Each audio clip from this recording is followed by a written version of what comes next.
O te whaatalo whātu I lau whaafonga anga I le nei fo I tae au, usi mai alo whaafonga, talafo wala Radio Samoa.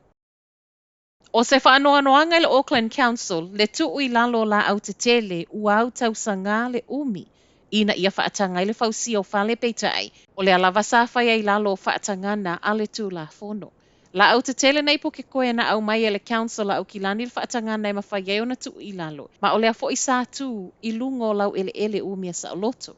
O se whaatangana wa toe upu ia I nisi le council, peitai. I se tali le sui o le council o le alava sāwhai e tusa, ma pui o le tū la fono o loo whaatanga ai.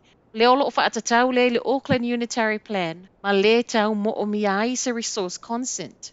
Ai mai le pūlenga o loo whawina whale I whanua nei puke koe, ele I whaapea sāna o le laisene mai le council, na o iai, o le alava fo I sa whaia whaatala noanga.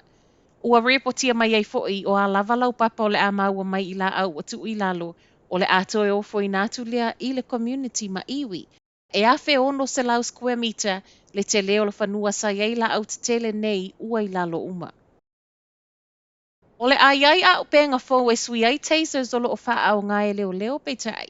E le o manino mai po o a nei a upenga fo.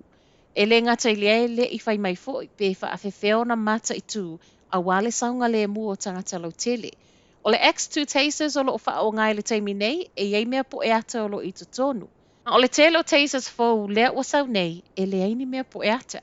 Whai mai ele minister o leo Jenny Anderson, e le o yeise manata o leo e wha o ngani mea po e ata e wha pipi I tōninga. Tu mai fo I le tau ato e wha atu pe le nei suinga, e le o mawhaiona wha ailoa mai ele minister. O vai aso o ilumo le au ili mai ele sa onga o le swinga wata ua mai mai le ofiso leo o le alava e whaia whaatala noanga mapaanga la tau te o no ngā lulu e whaatasi. Ua mālo le whina ua tangata nei pia e ala I le whaatawi nātu I le kāinga ora o whanua.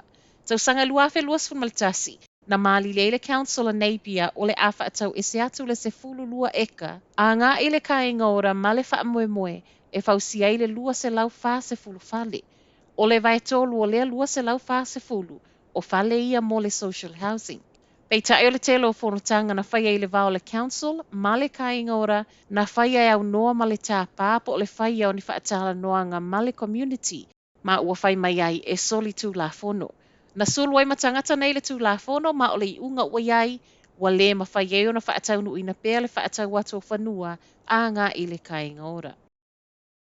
Wa so ele fita wa tu wa ia I lona whaasau wā I mea ola. O le ua whaamaunia mai le Defence Force, e lua ta I whau wa tu inatu e wa ai le SPCA, I le mai a mā wai ua iai se tūlanga ti ngā ina. Whaamauninga le SPCA o lea na wha o atu o lo ola, ma o le ua whaasolo manuia. O le fita wa tu wa ia e whaapea e au fia I malona la fo ia o le ta I whau I tonu le lapisi.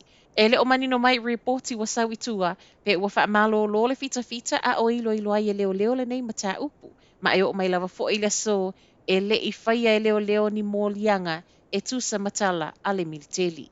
Matala whaaiu, ua whautua ina taita e o le atu lai mai e taita ia ni usila mo le isi tolu tausanga.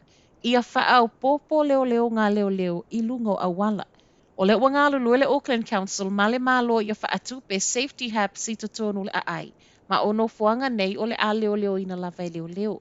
A matanga o le tausanga na tatala I le hapi le wafua Queens, ma e le o toi mamau whaau popo hub si tonu au kilani, le e whaatu pe le sala wafe tā la mai le mālo. Ai mai se tasi o vaenga tūtu o tasi o lo o whautua ina le council, e moni e le leile whai o hubs, ai e mo o mia fo I le tatau o na whaau popo leo, e leo ina au kilani.